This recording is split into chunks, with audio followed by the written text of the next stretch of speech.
Salut à tous. Alors aujourd'hui, je vais faire une vidéo un peu courte. Je vais reparler du Covid, hein. C'est pas que le sujet m'intéresse, mais là pour le coup, il y a des trucs qui me gênent. Euh, et je vais essayer de poser une solution, une sorte de traitement au Covid. Euh, alors je vais partir sur une méthode qui est la méthode du gouvernement. Je vais reprendre point par point la méthode que le gouvernement met en place pour trouver une solution, pour gérer la crise. Donc, ça va être une analyse qui va être purement statistique, faite par des mathématiciens, faite par voilà, dedans je vais strictement pas inclure de réalité de terrain, voilà, je vais mettre une analyse purement statistique comme le gouvernement fait avec ses projections pour savoir le nombre de morts, pour savoir si son action est efficace. C'est purement du traitement mathématique scientifique. Mathématique et ouais, statistique. Donc au niveau du choix des données, je vais faire comme le gouvernement. Je ne vais pas vous dire quelles données j'utilise. Je vais rester très opaque sur voilà, la quantité de données que je prends, quelles données je prends. Je vais rester opaque sur la partie filtrage. Quel algorithme de filtrage je mets en place pour dire quelle donnée est intéressante, quelle donnée est pas intéressante, quelle donnée est pertinente, quelle donnée ne l'est pas. Donc je vais rester complètement, voilà. Vous ne savez pas sur quelle donnée je pars, je ne vous donnerai pas du tout sur quelle donnée j'ai fait mon étude. Euh, je vais baser mon étude sur des experts qui ne sont non déclarés, qui sont anonymes.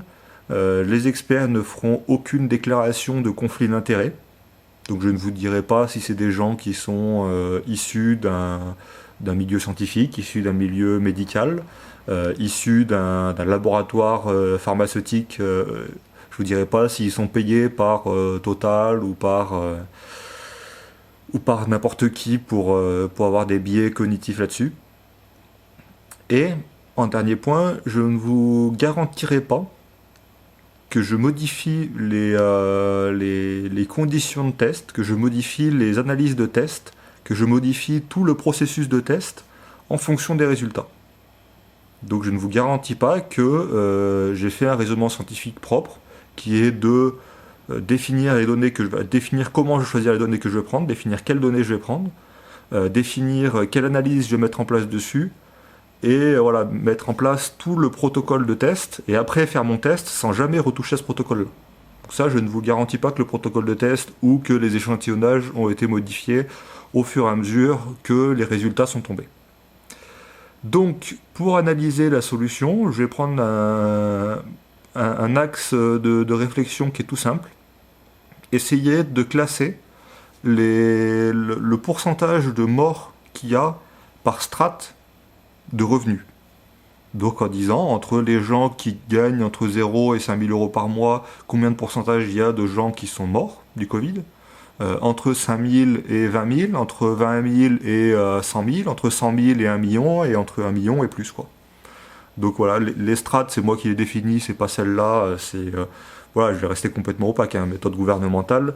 Je ne vous dirai pas les strates, je ne vous dirai rien du tout, je dirai juste les conclusions qu'il y a à mon étude, qui est que les strates les plus pauvres, donc ce qu'on appelle les classes pauvres, les prolos et les classes moyennes, sont les plus touchées.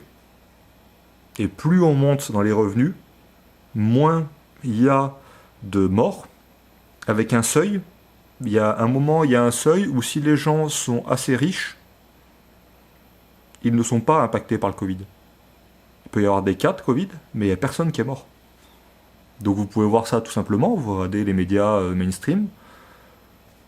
Dans la catégorie des millionnaires, il y en a combien qui sont morts? Et les millionnaires, c'est large, hein. Des gens qui ont 1 million d'euros sur leur compte, c'est quand même assez large, hein.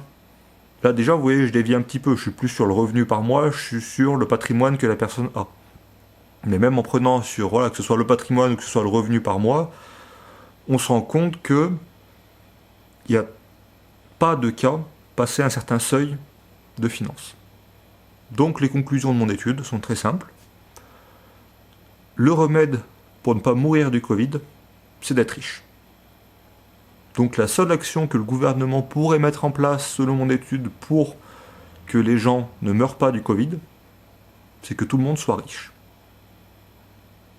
C'est simple, hein? Bon allez, je vous laisse réfléchir là-dessus. Salut.